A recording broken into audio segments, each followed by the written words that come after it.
Hello friends and welcome back. तो ये next part है हमारे crypto currency intraday trading and futures course का। ठीक है, तो इस कोर्स में हम इंट्राडे और फ्यूचर सब कुछ कवर करने वाले हैं।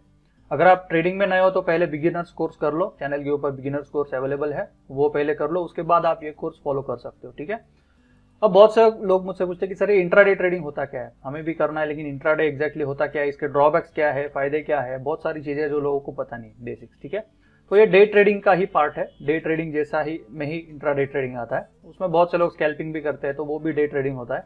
तो बेसिकली इंट्राडे मतलब क्या होता है कि holding a position not more than one day. तो आज आप कोई पोजीशन लेते हो, कोई बाय करते हो कुछ, और आज ही अगर आप अपनी पोजीशन क्लोज करते हो, आज का ही टारगेट रख के एक दिन के अंदर वो करते हो, तो वो पोजीशन वो style of trading intraday trading कहलाता है। ठीक है, स्विंग ट्रेडिंग भी होता है जिसमें हम ज्यादा टाइम के लिए पोजीशन होल्ड करते हैं। स्कैल्पिंग भी होता है जिसमें हम not more than 1 minute, 5 minute, 10 minute position hold करते हैं।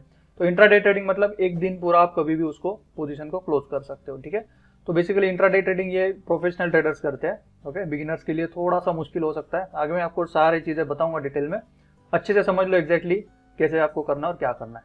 तो इंट्राडे ट्रेडिंग अगर आपको करना है तो आपको सेपरेट ट्रेडिंग फंड्स उसमें रखने पड़ते हैं। ठीक है, तो फ्यूचर्स अकाउंट जो भी है जिसमें हम चलो इंट्राडे के फ्यूचर्स ट्रेडिंग करते हो, तो अलग से आप अपने फंड जो है वो ट्रेडिंग के फंड्स अलग से रखना।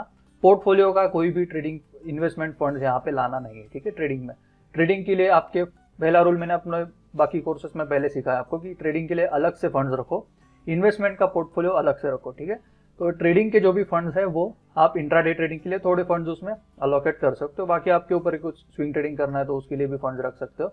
तो ये सेपरेट फंड रहेंगे जो जिसके ऊपर प्योरली आप इंट्राडे ट्रेडिंग करोगे, और वो फंड आपको धीरे धीरे करके वो फंड ग्रो करना है। ठीक है, तो जो भी आपका अकाउंट है उसको हम थोड़ा थोड़ा करके धीरे धीरे ग्रो करेंगे। एक रियलिटी आप समझ लो, अगर आप इंट्राडे ट्रेडिंग करना चाहते हो तो यहाँ पे आपको बहुत बहुत बड़ा प्रॉफिट एक दिन में होता है, ऐसे कुछ नहीं। ये बिजनेस की तरह अगर करोगे आप, थोड़ा थोड़ा करके अगर अकाउंट ग्रो करने का फोकस करोगे, हर मंथ थोड़ा थोड़ा ग्रो करना है आपको, हर रोज थोड़ा थोड़ा ग्रो करना है, तभी आप अपना अकाउंट सक्सेसफुली ग्रो कर पाओगे।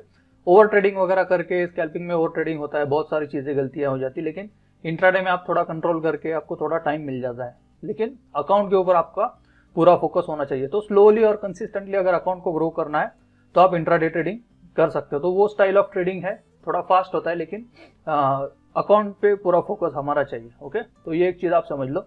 उसके बाद इंट्राडे ट्रेडिंग के कुछ रूल्स है जो आपको पहले समझने चाहिए। आप बिगिनर्स ट्रेडर भी हो सकते हो, इसलिए मैं आपको ये रूल्स सारे बता रहा हूँ ताकि आपको आगे कोर्स में भी उसका दिख सके आपको क्या क्या एग्जैक्टली करना है। ओके, तो अंडरस्टैंडिंग बहुत अच्छा लगता है मार्केट का अगर आपको इंट्राडे ट्रेडिंग करना है, तो थोड़ा मुश्किल होता है intraday trading compare to swing trading वगैरह।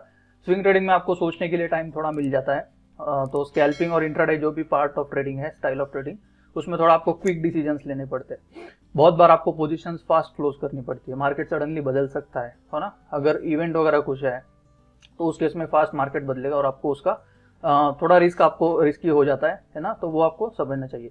तो ये बेसिकली रिस्की है बिगिनर्स के लिए। डायरेक्टली अगर आप क्रिप्टो में नए हो, मार्केट में नए हो, ट्रेडिंग में नए हो, और आप डायरेक्टली इंट्राडे ट्रेडिंग या स्कैल्पिंग की तरफ बढ़ गए, तो वो आपके लिए थोड़ा रिस्की हो सकता है।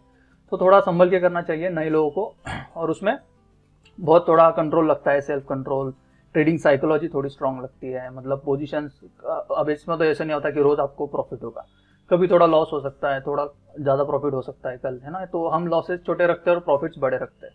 तो बेसिकली ऐसा नहीं होता कि आप 30 डेज प्रॉफिटेबल रहोगे, थोड़ा कभी कभी लॉसेस भी हो सकते हैं, लेकिन आपको पता है कि लॉसेस को कहाँ पे काटना है। ठीक है, तो वो बहुत स्ट्रांग साइकोलॉजी उसके लिए लगती है, सेल्फ कंट्रोल लगता है। तो नए लोगों को थोड़ा ये रिस्की हो सकता है लेकिन थोड़ा अगर आपके पास एक्सपीरियंस है 1-2 साल का, उसके बाद आप चाहिए तो इंट्राडे ट्रेडिंग में आ सकते हो। ओके, डिसिप्लिन और स्ट्रिक्ट रिस्क मैनेजमेंट बहुत इंपॉर्टेंट होता है इंट्राडे ट्रेडिंग में। बहुत बार क्या होता है कि आप नए जब होते हो तो फ्लो में चले जाते हो मार्केट के, कभी कभी मार्केट बड़ा मूव कर देता है, बड़ा डंप हो जाता है, तो बीटीसी अगर 1 घंटे में डंप हो गया तो आपको लगेगा कि नहीं कहीं ना कहीं रिवर्स करेगा, तो हो सकता है वो डेली टाइम फ्रेम का डंप हो, वीकली टाइम फ्रेम का डंप हो, उस केस में आप अटक सकते हो लॉन्ग पोजीशन में। तो ये सारी चीजें जो है वो स्ट्रिक्टली अगर रिस्क मैनेजमेंट करोगे, डिसिप्लिन से करोगे, तो ही आपको इंट्राडे ट्रेडिंग जो है वो करना चाहिए। ठीक है, तो इतनी सारी चीजें आपको समझ गए। अभी पहले आपको ये समझना होगा कि प्लेटफॉर्म्स अभी हम कौन से यूज कर सकते। चलो आपको इंट्राडे ट्रेडिंग करना है, ठीक है, कोई बोल रहा है सर मुझे थोड़ा एक्सपीरियंस है, मुझे मार्केट समझता है, मुझे अब इंट्राडे ट्रेडिंग करना है, तो क्या क्या ऑप्शंस है मेरे पास, क्या क्या प्लेटफॉर्म्स पे मैं इंट्राडे ट्रेडिंग कर सकता हूँ। ओके, सबसे पहला तो बेसिक है, स्पॉट के ऊपर आप कर सकते हो। इंट्राडे ट्रेडिंग स्पॉट के ऊपर भी होता है अगर आपके पास थोड़े अच्छे फंड्स है, ठीक है। तो आपके पास अगर अच्छी होल्डिंग है, कुछ ज़्यादा यूएसडीटी है, तो आप स्पॉट के ऊपर भी शांति से एकदम अच्छे से पूरा एनालिसिस करके स्पॉट के ऊपर भी इंट्राडे ट्रेडिंग भी कर सकते हो, ठीक है।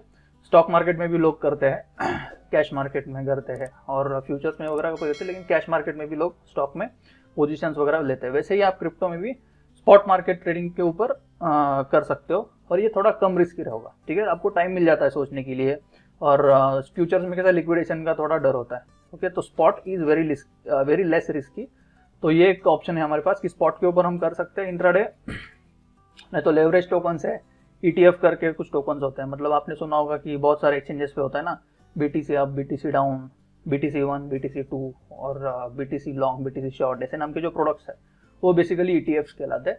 उनका प्राइस आपको ऐसे मिलेगा कि $1 से $50 के बीच में होता है, कभी $2, कभी $10, कभी $5। तो वो एक्चुअल अगर BTC का डेरिवेटिव है ETF, तो वो छोटे प्राइस पे आपको ट्रेड करने मिल जाता है। उसका फायदा यह है कि इसमें थोड़ी वोलेटिलिटी होती है, जिसकी हेल्प आप मतलब एक्चुअल स्पॉट के अगर कंपेयर करें तो स्पॉट के ऊपर अगर समझो 1x वोलेटिलिटी है, तो ETF में आपको 3x to 5x ज़्यादा वोलेटिलिटी मिल जाती है। तो थोड़ा आपको अगर मार्केट समझ रहा है, सब कुछ समझ रहा है, तो ETF में भी आप इंट्राडे ट्रेडिंग कर सकते हो, ठीक है। तो ये मीडियम रिस्की हो जाता है, बहुत ज़्यादा रिस्की नहीं होता है, ओके। फ्यूचर्स वेयर अगर कंपेयर करो तो फ्यूचर्स ज़्यादा ही रिस्की है, ओके। तो इंट्राडे करना है, लेकिन अब इस पूरे कोर्स में हम फ्यूचर्स ट्रेडिंग पे ही के बेसिस पे ही बात करेंगे। तो फ्यूचर्स ट्रेडिंग थोड़ा हाईली रिस्की है, ओके। नए लोगों के लिए थोड़ा मुश्किल हो सकता है, लेकिन इस कोर्स के बाद थोड़ी आपकी चीज़ें और आपको पता चल जाएगा कि एग्जैक्टली आपको कैसे करना है, क्या करना है। तो ये कोर्स आपको हेल्प करने वाला है, क्योंकि हम इसमें सारा फ्यूचर्स ही कवर करेंगे, ओके। तो रिस्क मैनेजमेंट से लेकर सब कुछ है, लेकिन एक आपको पता होना चाहिए कि फ्यूचर्स हाईली रिस्की है, ओके। और एक ऑप्शन अपने पास है इंट्राडे के लिए, वो है ऑप्शन ट्रेडिंग, ठीक है। बहुत से लोग अभी पहले में 2018-19 का सिनेरियो देखता था, तब लोग फ्यूचर्स की तरफ बहुत अट्रैक्ट होते थे। 2020-21 में फ्यूचर्स की तरफ अट्रैक्ट होते थे नए लोग। अब एक नया फैशन आ गया कि लोग अभी ऑप्शंस की तरफ भाग रहे, मतलब जिन लोगों को मार्केट नहीं समझता, जिन लोगों को बिटकॉइन क्या करता है वो भी नहीं समझता इंट्राडे पे, जिन लोगों को लेवरेज क्या होता है, रिस्क क्या होता है, फ्यूचर्स क्या होता है, रिस्क मैनेजमेंट क्या है, स्टॉप लॉस क्या है, ये भी नहीं पता, वो लोग ऑप्शंस ट्रेडिंग कर रहे हैं। तो ये गलत है आपके लिए, आपको समझना चाहिए बिगिनर्स को कि ये ऐसे नहीं चलता है मार्केट, ठीक है। ऑप्शंस और फ्यूचर्स ये सारे प्रोफेशनल लोगों के प्रोडक्ट्स है, ओके। तो वहां पे आने के लिए आपको थोड़ा एक्सपीरियंस लग जाता है, तो ये याद रखना इंपॉर्टेंट है, ओके। तो ये सारे प्लेटफॉर्म्स आप इंट्राडे के लिए यूज कर सकते हो। इस कोर्स में वेयर हम फ्यूचर्स ट्रेडिंग पे ज्यादा फोकस रखेंगे, फ्यूचर्स ट्रेडिंग रिलेटेड जो भी है वो हम करेंगे। चाहे ऑप्शंस के लिए अलग से कोर्स बनाएंगे बाद में, अभी बहुत कम लिक्विडिटी ऑप्शंस में कंपेयर करें तो ऑप्शंस अभी बहुत नया है क्रिप्टो में, तो ऑप्शंस के लिए बाद में हम कोर्स करेंगे। ये कोर्स बेसिकली हम फ्यूचर्स के ऊपर रखेंगे और इंट्राडे पे ही रखेंगे, ठीक है। तो ये सारे ऑप्शंस आपके लिए बन जाते हैं। उसके बाद टाइम फ्रेम्स कौन सी यूज करेंगे हम इंट्राडे के लिए, मैं जो आपको ट्रेडिंग सिखाऊंगा उसमें हम एंट्री करने के लिए 1 आवर टाइम फ्रेम यूज करेंगे, ठीक है। आप बोलोगे सर 15 मिनट अच्छा है, 5 मिनट अच्छा है, देखो ये सारे छोटे टाइम फ्रेम है। स्टॉक मार्केट 6 घंटे का हो सकता है, 6.5 घंटे का, उसमें उतना चल जाता है टाइम फ्रेम, लेकिन क्रिप्टो 24 आवर्स का मार्केट है, इसमें छोटे टाइम फ्रेम्स पे कुछ नहीं मिलेगा आपको, ठीक है। वोलेटिलिटी होती तब आप कर सकते हो, लेकिन ऑन एवरेज अभी हम देखने गए तो 1 आवर टाइम फ्रेम आपके लिए पूरे साल आप ट्रेड करोगे तो आपके लिए अच्छा होगा, चाहे वोलेटिलिटी हो चाहे ना हो, आपको पता चल जाता है मार्केट, ओके। तो एंट्री लेवल के लिए हम 1 आवर टाइम फ्रेम यूज करेंगे, लेकिन एनालिसिस जो है वो हम 4 आवर टाइम फ्रेम और 1 डे टाइम फ्रेम पे करेंगे, ठीक है। तो पहले के कोर्सेस में मैंने आपको वो सिखाया है कि बेसिक 1 डे और हायर टाइम फ्रेम पे मल्टी टाइम फ्रेम एनालिसिस जो हम करते हैं वही हम करने वाले। तो हायर टाइम फ्रेम पे कंफर्मेशन और ट्रेड्स और सेटअप्स देखते हैं हम, 4 आवर पे वगैरह देख सकते हैं, 1 डे पे भी आप कंफर्मेशन ले सकते हो, और फिर 1 आवर के ऊपर हम इंट्राडे ट्रेड लेते हैं, ठीक है। तो बेसिक टाइम फ्रेम्स वगैरह और सारा स्ट्रक्चर ऐसे होगा, बस रिस्क आप समझ लो, सारी चीज़ें जो भी मैंने बताई। वैसे आगे ये कोर्स जारी रहेगा, इसमें आगे हम डिस्कस करने वाले बहुत कुछ, तो प्रोफेशनल वैसे आपको सारी चीज़ें सीखने मिलेगी, ठीक है।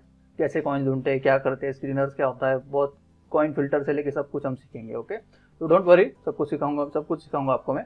तो फॉलो करो, सब्सक्राइब कर लो चैनल अगर नए हो, तो जारी रहेगा ये कोर्स। मिलते हैं नेक्स्ट पार्ट में, टेक केयर, बाय बाय।